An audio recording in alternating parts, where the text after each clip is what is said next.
E a receita com as exportações brasileiras de carne suína crescem, e crescem 9,3% agora em 2010. No entanto, o volume de carne suína brasileira exportada caiu.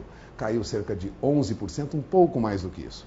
A receita em dólares obtida com a exportação de carne suína cresceu e a informação foi divulgada hoje pela Associação Brasileira da Indústria Produtora e Exportadora de Carne Suína, a ABPEX. O volume de carne suína exportada, no entanto, caiu 11,04%. Para se ter uma ideia, nós faturamos 110 milhões de dólares a mais com a exportação de carne suína. Saltamos, lá em 2009, de 1 bilhão e 230 milhões de dólares para 1 bilhão e 340 milhões de dólares. 110 milhões de dólares a mais de carne suína exportada em faturamento durante o ano de 2010. Mas o volume caiu 11%, como eu disse agora há pouco. Saiu lá de 607 mil toneladas para pouco mais de 540 mil toneladas. Exportamos 60 mil toneladas a menos que o mercado brasileiro acabou absorvendo. A constatação foi feita por técnicos da Associação Brasileira da Indústria Produtora e Exportadora, como eu disse agora há pouco, e isso foi resultado da crise financeira de 2008 e 2009, que ainda prejudica o volume de carne brasileira exportada. Durante 2010, nós ainda sofremos a influência negativa dessa crise no mercado financeiro internacional. E mesmo essa alta dos preços que nós tivemos para a carne suína, que é de quase 23%, quando comparado em 2010 com 2009, ou seja, se recebeu mais pela carne suína, não trouxe de novo as cotações boas que nós tivemos no período que antecedia essa crise.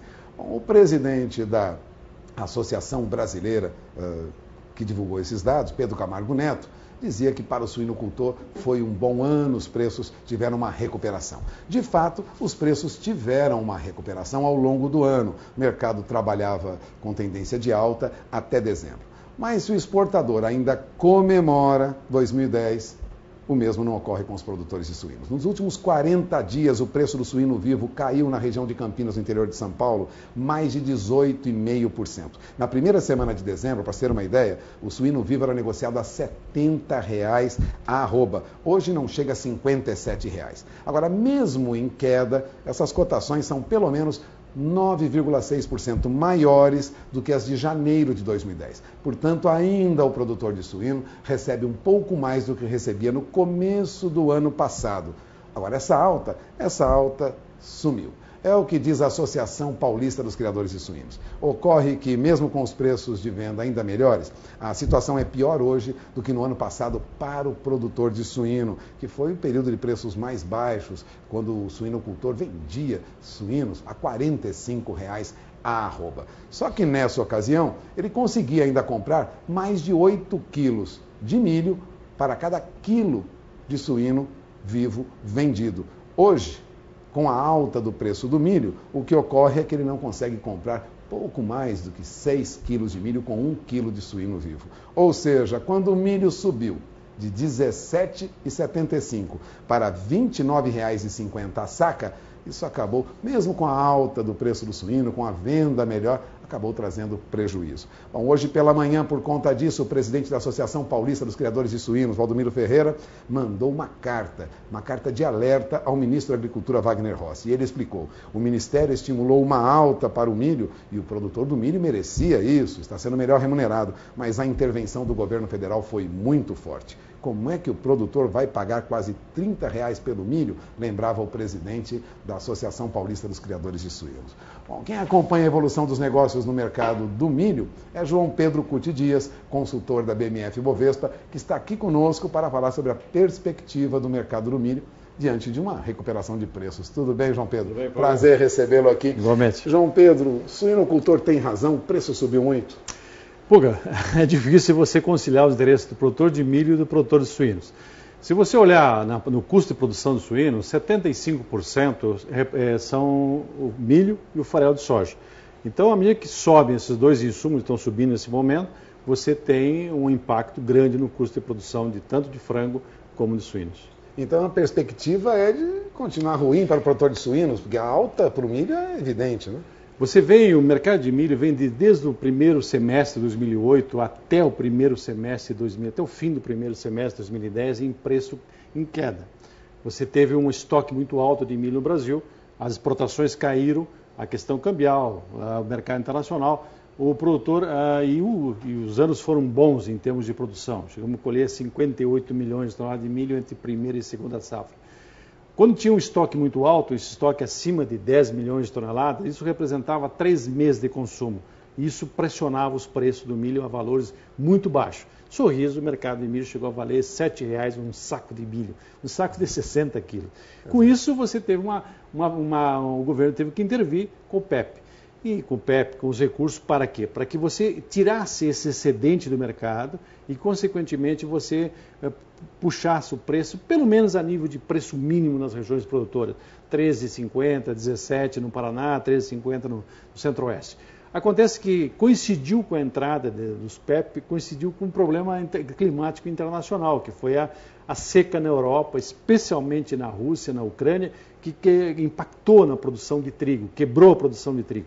Aquele trigo que era barato, que ia para a ração animal, não tendo, acabou não indo. A alternativa qual é? É entrarmos novamente procurando milho. Aliado a isso, você tem uma recuperação... Aí vieram buscar milho no Brasil. O Brasil são 3 grandes fornecedores do milho no mundo, né? Estados Unidos, Brasil e Argentina. À medida que você teve aquela pressão em cima do milho brasileiro, o preço no porto subiu, o preço estava 17, 18 no porto, foi para 25, 26. Melhorou ainda mais o perfil, o preço do milho no mercado interno brasileiro. Associado a isso, e aí é importante o produtor olhar, aproveitar essas experiências, que às vezes são amargas, doem no lombo dele. Esse aumento do preço do milho era uma crônica da morte anunciada. Por quê? Porque você viu que o governo entrou com os PEP, havia a obrigação das empresas cumprir performance, exportar esse milho, e aconteceu isso. Nós chegamos a exportar quase 2 milhões de toneladas de milho agora em dezembro. Enxugaria o mercado. Associado a isso, você teve uma questão climática. O mundo inteiro estava sabendo, desde junho e julho, que haveria um aumento do Laninha, ou seja, o esfriamento das águas no Pacífico e, consequentemente, com impacto no clima da América do Sul na época da lavoura. E também impactando a lavoura americana, que estava já na fase de pendoamento deles lá. Então, o que aconteceu? Quebrou a safra americana de milho, em relação ao número inicial, quase 20 milhões de toneladas. O produtor brasileiro, nós estávamos em Guarapava, num programa BMF Bovespa Belcampo, e a gente conversava lá, uma região excepcional em termos de qualidade, de plantio, de tecnologia. O produtor de milho, na época, em agosto, desestimulado por causa dos preços baixos e por causa do custo de produção. O milho é uma lavoura um pouco mais cara e você tem que investir nela para ter produtividade, até para poder enfrentar preços baixos. O produtor reduziu a área de milho, para quê? Para aumentar a área de soja. Isso é um fenômeno que vem acontecendo há 3 anos no Brasil. A primeira safra reduzindo em relação ao ano anterior.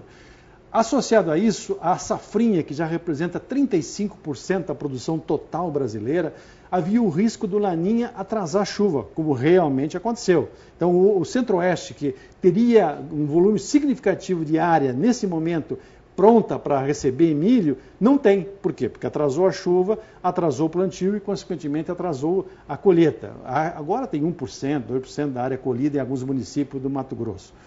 Associado, somando ainda mais um outro fator, o preço do algodão disparou no mercado internacional. Todo mundo se interessa por algodão.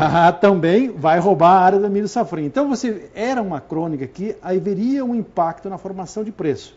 E como é que o produtor pode se proteger? Depois nesta morte é difícil, mas antes, como é que você pode se proteger?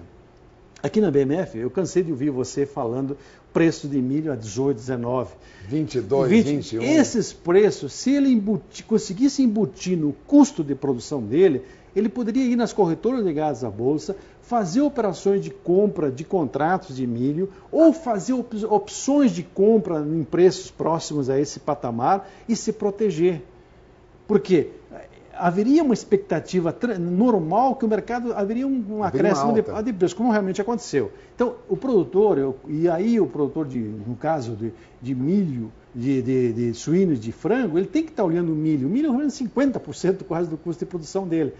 O preço lá na frente é bom, eu vou ter suínos para aprontar, eu tenho frango para terminar, eu sou criador independente, eu tenho que fazer proteção de preço. Como é que eu faço? Olhando o trabalho que vocês fazem aqui, procurando uma corretora, o preço na frente é bom, vou lá, travo, seguro, protejo esse preço. O problema é que você não pode fazer um voo cego, vai alojar aí 5 mil suínos, e qual é o preço da ração? Qual é o preço que eu vou pagar pelo milho? Qual é o preço que eu vou pagar pelo farelo de soja? Como é que o mercado, será que esse mercado, a partir das férias, das festas de fim de ano, ele consegue segurar preço?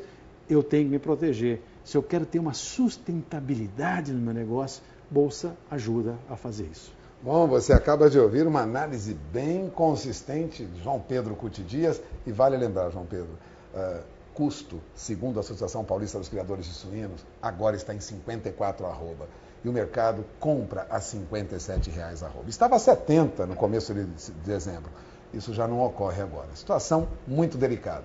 Agora, como você lembrava, proteção, o hedge, como se diz em inglês, né? A proteção em bolsa é fundamental. Trava, proteção, trava. Coisa de mineiro. Ouça o conselho de João Pedro Cuti Dias, sempre de olho lá na frente, com proteção para garantir o seu negócio.